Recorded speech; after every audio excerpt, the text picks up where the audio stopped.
2020년 2월 21일 BTS 경제효과 연 5조 5천억 원이라는 시사저널 기사 제목입니다. 이 기사는 BTS가 유발하는 향후 10년간의 경제효과가 무려 56조 원을 예상한다.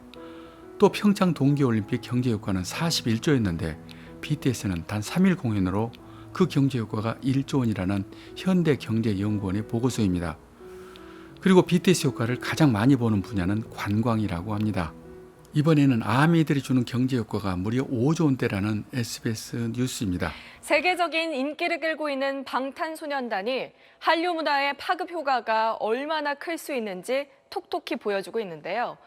기획사 매출을 제외하고 우리나라 경제에 미치는 효과가 5조 원이 넘는다는 연구 결과가 나왔습니다. 방탄소년단이 창출한 외국인 관광객 수는 연평균 80만 명 정도, 옷이나 화장품 등 소비재 수출 등까지 더한 경제 효과가 5조 5천억 원에 달한다는 연구 결과도 나왔습니다.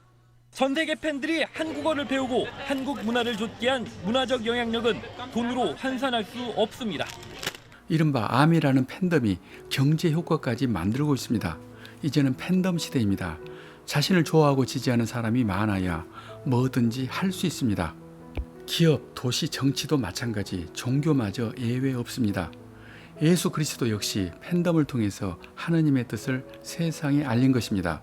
그러면 예수의 12제자는 각 분야 팬클럽 회장 역할로 볼 수 있습니다.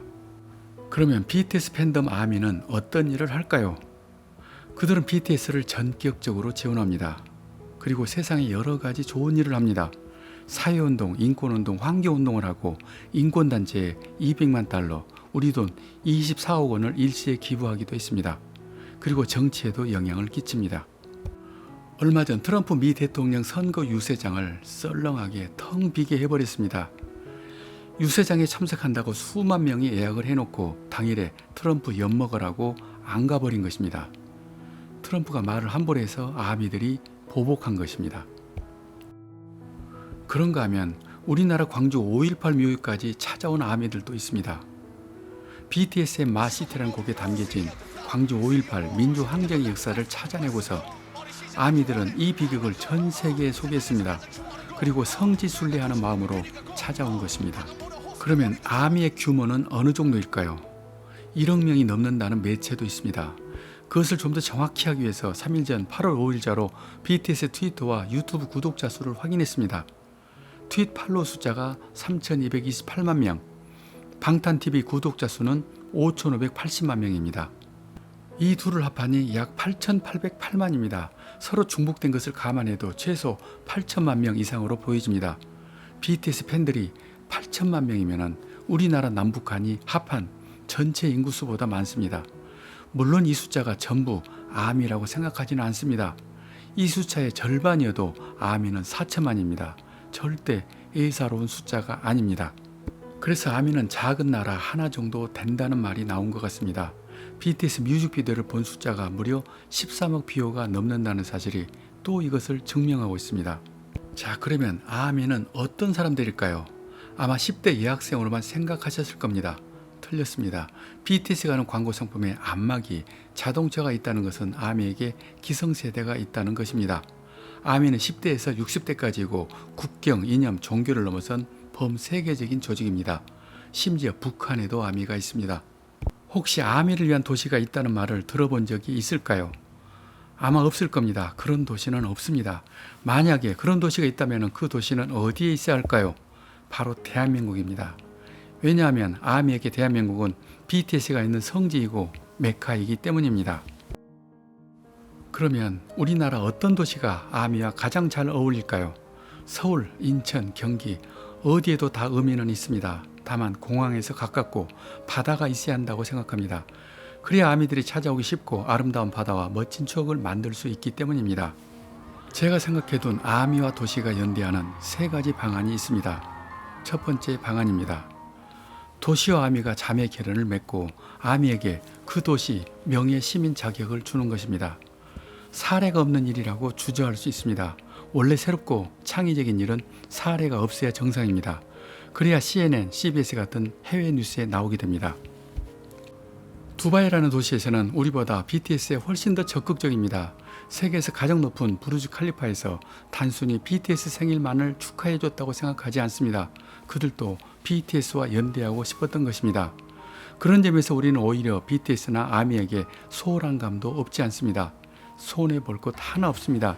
인구 8천만 아미라는 가상의 국가와 연결하는 것입니다. 두 번째 방안입니다. 아미캐슬을 만드는 것입니다. 아미캐슬은 아미들의 성, 아미나라 왕국입니다. 외국에서 온 아미들이 편하게 생활할 수 있는 호텔, 상업시설, 공동주택이 포함된 주상복합 단지입니다. 우리나라 청년들의 일터와 주거가 공존하는 누구나 집 같은 모델을 연상하셔도 됩니다. 좀 더 설명하면 아미캐슬에 있는 모든 시설은 아미에 특화되어 있습니다. 여기에 있는 고급 호텔 이름에는 아미란 말이 꼭 들어가 있습니다. 예를 들면 쉐라턴 아미호텔이나 파라다이스 아미호텔입니다. 또 하나 특별한 것은 아미 광장입니다. 아미캐슬 맨 위층에는 첨단 시설을 갖춘 공연 무대 아미 광장이 있습니다. 공연을 하는 무대 아미 광장을 맨 위로 하는 이유는 예술을 사랑하는 팬덤 아미를 애호하는 것이고 아미들의 놀이터 스카이라운지 전망대를 만든 것입니다. 이 아미 광장은 고성능 영상 장비가 곳곳에 숨어 있어 공연하는 모든 장면을 영상 자료로 기록됩니다. 그 자료를 공연자에게는 무료로 제공해 줍니다. 공연자로서 질 좋은 영상 자료가 생긴다는 것은 큰 매력입니다. 그 영상을 유튜브로 공개하면 버스커는 좋은 기획사를 만나는 기회가 되고 아미 광장은 거리 공연자들의 천국으로 알려질 것입니다. 만약 외국의 유명 버스커들과 홍대 앞 거리 버스커들의 이벤트 공연을 기획한다면 재미있는 볼거리가 될 것입니다. 이것은 생방송도 가능하고 여기에서 만약 새로운 스타가 탄생한다면 아미 광장은 스타 탄생의 등용문이 될 것입니다. 그리고 세 번째 방안입니다. 아미들을 위한 축제가 있어야 합니다. 매년 10월 14일은 그들이 정한 아미 독립일입니다. 이날을 기념하는 축제를 열고 특별 행사 기간을 만들어서 국내 여러 호텔과 쇼핑몰이 연대해서 아미들을 위한 이벤트를 만들어주는 것입니다. 그래서 얻어지는 효과와 의미를 세 가지로 정리했습니다. 첫 번째, 세계 최고의 엔터테이너 BTS와 연대하는 최초의 문화 선진 도시가 됩니다. BTS 아미 특별 도시로 세계인의 주목을 받을 것입니다. 많은 도시에서 BTS와 연대하고 싶어도 BTS는 그 손을 잡아줄 수가 없습니다. BTS는 글로벌을 지향하기 때문입니다. 그런데 아미와 연결한다면 입장은 전혀 다릅니다. 이것은 BTS의 승낙사항이 아닙니다. 협조사항입니다. 오히려 감사해야 할 것입니다. 아미 여러분, 아미를 듣고 있어요! 너무 감사드립니다. 저희는 지금까지 아미를 사랑하는 방탄소년단이었습니다. 둘, 셋! 감사합니다! 감사합니다! 아미! 두 번째, 대한민국의 효도하는 도시가 됩니다. 애국하는 도시라는 말입니다. 아미는 국적이 다른 한국 사람입니다. 그들을 지키고 관리하는 부서가 있어야 한다고 생각합니다. 만약 아미와 연대하는 도시가 있다면 그 역할을 자연스럽게 하는 것이고 그것은 국가에도 충성하는 것입니다. 세 번째, 엄청난 관광을 동반하는 경제 효과입니다. 천문학적 투자를 하고도 삭막한 도시가 많습니다. 시설은 첨단이지만 스토리가 없기 때문입니다. 하지만 우리에게는 전대미문의 스토리가 있습니다. 쪽방, 단체생활, 피땀 흘린 노력으로 세계 최고의 엔터테이너로 등극한 7인의 영웅 BTS 이야기가 있습니다. 이 스토리는 일본이 그렇게 배아파하고 전 세계가 그렇게 부러워하는 우리 모두의 자산입니다. 이 자산을 살리는 도시는 과연 어디 있을까요? 여기까지 저는 작가 이철이었습니다.